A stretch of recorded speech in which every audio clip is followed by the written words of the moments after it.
अस्सलाम वालेकुम। काबिल सद एहतराम किसान भाइयों और मोअज़्ज़ज़ नाज़रीन, किसान टाइम से मैं हूं आपका मेज़बान नियाज़ खान किरानी और आप देख रहे हैं अपना प्रोग्राम सफ़र मंज़िलों का। नाज़रीन, जैसा कि हम आप लोगों को मुख्तलिफ़ फ़सलात के मुताल्लिक़ आगाही देते रहते हैं या देने की कोशिश करते रहते हैं, आज मैं आप लोगों को अगरचे रिवायती लेकिन उनकी तरफ ध्यान ना होते हुए वो हमारी फसलात गैर रिवायती बन चुकी हैं, उनकी तरफ मैं आपकी तवज्जो दिलाना चाहता हूँ। हम मामूल के मुताबिक यही है कि रोज़मर्रा ज़िंदगी में जैसे गंदम है, कपास है, चना है या चावल है, हम इसी तरह की मेजर क्रॉप्स के पीछे लगे हुए हैं और जो छोटी क्रॉप्स हैं जिनसे ज़्यादा आमदनी हासिल हो सकती है, उनकी तरफ हमारी तवज्जो नहीं है। नाज़रीन, जैसा कि सौंफ और जवैन, तो सौंफ और जवैन इस तरह की फसलात हैं कि माजी में हमारे जो बुज़ुर्ग थे वो काफ़ी मिकदार में सौंफ काश्त करते होते थे या जवैन काश्त करते होते थे और वक्त की जिद्दत ने हमसे ये फसलें खींच ली। तो आज जो उनकी तिबी लिहाज से ज़रूरत है और जो उनकी इस वक्त कीमत बन चुकी है, उस लिहाज से यानी फाइनेंशियल पॉइंट ऑफ व्यू से अगर हम देखें तो जो इनकी ज़रूरत है वो इस वक्त अज़ हद ज़रूरी है कि हमें इस तरह की फसलात काश्त करनी होंगी। अब आने वाला जो टाइम है, जो अक्टूबर का महीना अनकरीब शुरू होने वाला है और मिड अक्टूबर से इन फसलात के काश्त करने का बेहतरीन टाइम है, यानी सौंफ को काश्त करने का और जवैन को काश्त करने का बेहतरीन टाइम है 15 अक्टूबर से। नाज़रीन, के अब इसे किस तरीके से काश्त किया जाए ताकि ये नफ़ा बख्श फसल हो सके, इसका बेहतरीन तरीका ये है कि इनके जो आम खेलियां हैं, जिस तरीके से हम कपास वाला रेजर लगा लेते हैं और इसके लिए ज़मीन किस तरह की सूटेबल हो ये भी हमें देखना पड़ेगा। इसके लिए अगर हम बिल्कुल रेतली ज़मीन कहें तो उग उसके ऊपर भी आएंगे, हो उसके ऊपर भी आएगा सौंफ, लेकिन जब सौंफ बड़ा होगा बाद में जब हम पानी लगाएंगे तो वो ज़मीन उसके अंदर बर्दाश्त नहीं होगी इसको रोकने की, वो कच्ची हो जाएगी और सौंफ गिर जाएगा, नुकसान हो जाएगा। तो इसके लिए जो ज़मीन है या तो पक्की या मैरा किस्म की ज़मीन चाहिए और इसका जिस जगह पे इसको लगाएं वहाँ पर ये बात ज़रूरी है कि उसका लेवल करना अज़ हद ज़रूरी है, उसे आप लेवल कर लें। उसके बाद कपास के रेजर के साथ इसकी खेलियां बना लें। खेलियां बनाने के साथ साथ आप इस तरह करेंगे कि खेली के एक साइड पे भी लगाते जाएं तो वो एनफ होगा। एक साइड पे एक जगह पे आप लगाएं, फिर फुट के फासले पर इसका सीड लगाएं, चोपा लगाएं, फिर फुट के फासले पर इसका चोपा लगाते जाएं। वो थोड़े थोड़े जहरी बात है कि इसके दाने तो नहीं गिने जा सकते, यानी आप यूं समझे कि एक चुटकी लगा दें। आपने वो चुटकी लगा दी, लेकिन याद रखिएगा ये जो चुटकी आप लोग लगा रहे हैं सीड की, सौंफ की या जवैन की, ये जो चुटकी आपने लगाई है इसके लिए आपने ये ख्याल रखना होगा कि ये वाली जो चुटकी है, क्या हमने जहां पानी चल रहा है वो पानी की सतह के ऊपर तो नहीं लगा दी। अगर पानी की सतह के ऊपर लगाएंगे तो समझें कि आपने अपनी फसल को 50% नाकाम कर लिया है। इसके लिए आपको चाहिए होगा कि आप पानी की सतह के ऊपर, यानी जहां वतर है पानी नहीं लगता है।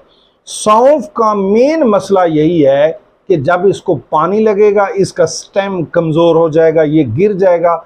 जब सौंफ गिरेगा तो मुकम्मल तौर पर नुकसान हो जाएगा, फिर ये फ़ायदेमंद फसल नहीं रह जाएगी। इसलिए कोशिश करनी है कि जहां पानी की सतह है उसके 2 से 3 इंच ऊपर इसका सीड लगाएं और सीड लगा के आप लोग फिर इसके नीचे आप पाशी करते रहेंगे। नीचे जो जड़ी बूटी होगी उसको आपको गोडी का जो रिवायती तरीका है उसके साथ आप लोगों को उसकी सफाई करवानी पड़ेगी।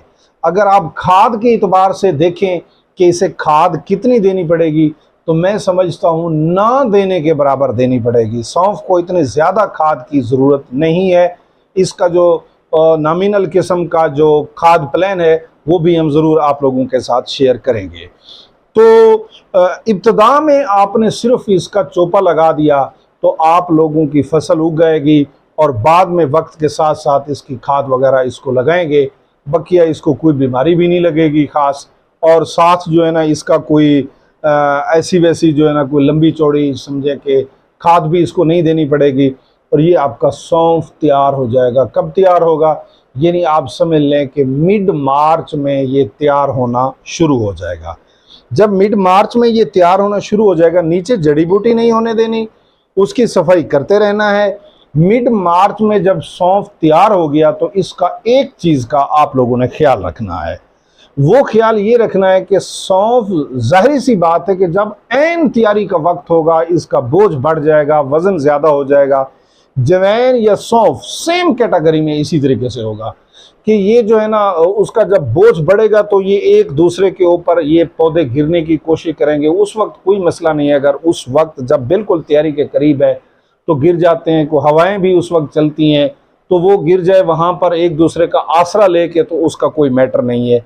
वहाँ पर फिर आप लोगों ने इसका ख्याल करना है, वो ये है ख्याल इसका कि आपने इसको बिल्कुल यानी कि खुश्क नहीं होने देना, बल्कि नमी मौजूद होगी, अभी ग्रीन कलर में ये मौजूद होगा। आप इसकी कटाई कर लेंगे। कटाई करने के बाद वो जो ग्रीन हालत में है, अगर आप लोग उसे डायरेक्ट सनलाइट में रख देते हैं तो जैसे आप सनलाइट में रखेंगे तो ये सनलाइट में अपना रंग ब्राउन कर जाएगा, यानी कि ग्रीन झाल उसमें नहीं आएगी। अगर ये ब्राउन कर गया अपना रंग तो समझें कि यानी गंदम जैसा रंग अगर ये कर गया तो फिर इसकी क्वालिटी डाउन हो जाएगी, फिर इसको वो वाला रेट नहीं लगेगा जो इसे लगना चाहिए। इसे किसी बड़े छप्पर में या ऊपर साया बनाकर, जैसे ग्रीन शेड होता है उस तरह की जगह के नीचे इसे हवादार जगह के ऊपर रख दिया जाएगा। बहुत जल्दी ये खुश्क हो जाएगा। जब ये खुश्क हो जाता है तो इसका सादा तरीका है, जैसे तिल्ली को हम यूं फेंटा लगाते हैं तो इसको एक ही जगह पर जो सौंफ है उसको रख के ऊपर आप इसको ज़रा फेंटा लगाओगे तो ये जो इसके सौंफ हैं वो नीचे गिर जाएंगे। बाद में हवा लगा के हम उसको साफ़ कर सकते हैं। जो उसकी बड़ी लकड़ियाँ वगैरह हैं वो उनको साइड पे कर देंगे। बकिया जो है ना पंखे के साथ आप हवा लगवाएंगे और आप लोगों का सौंफ जो है ना वो तैयार हो जाएगा। नाज़रीन, सौंफ की जो पैदावार है ये फिर मुख्तलिफ दोस्त जब हम पैदावार के मुतल्लिक बताते हैं तो मुख्तलिफ किस्म के तजादात करते हैं। हमारी किसी के साथ ज़िद नहीं है। सौंफ की आम तौर पर जो आपको पैदावार हासिल होगी वो आप 6 मन से 14 मन तक इसकी आम औसत है जो आप हासिल कर सकते हैं। कोई लंबे अरसे की फसल नहीं है।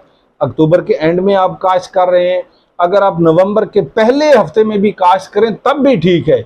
यानी कि नवंबर की 10 तारीख तक इसका बेहतरीन टाइम है। यानी आपने 15 अक्टूबर से 10 नवंबर तक, 12, 13, 14 नवंबर तक एक फसल लगाई और वो फसल आप लोगों की मार्च की 15-20 तारीख को ख़त्म हो गई है। उसके ऊपर आप अर्ली काटन लगा सकते हैं, उसके ऊपर कोई आप और अर्ली फसल लगा सकते हैं। मुख्तसर दौरानिए की कम से कम खर्चे की फसल है। बहुत ज़्यादा कोई इसके ऊपर स्प्रे नहीं करने पड़ते, कोई बहुत ज़्यादा खाद नहीं देनी पड़ती, कोई और बहुत ज़्यादा ख्याल नहीं रखना पड़ता। फिर दोस्त से एतराज़ करते हैं जी बारिश हो गई, ये हो गया। देखिए नहीं, बारिश से तमाम चीज़ें मुतासर होती हैं। हर चीज़ के मुतासर होने की एक लिमिटेशन है। 6 से 14 मन, 12 मन, 14 मन अगर आप लोगों को एवरेज आ जाए, आप छोड़ दें, आप लोग 10 पे फिक्स कर लें कि यानी ये कहें कि हम एक औसत सी उसकी लगा लेते हैं कि 10 मन की एवरेज। लोग 20 मन की एवरेज भी क्लेम करते हैं, 18 मन की भी क्लेम करते हैं, हम कोई वो वाली नहीं करते।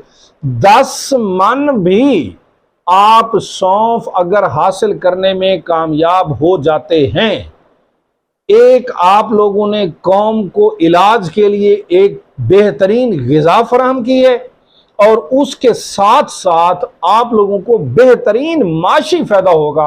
आप 10 को सिंपली आज सौंफ का रेट पूछे ना, 40,000 मन से ज़्यादा है। आज रेट पूछ लेना जी, 48, 50, 55,000 आज का रेट है।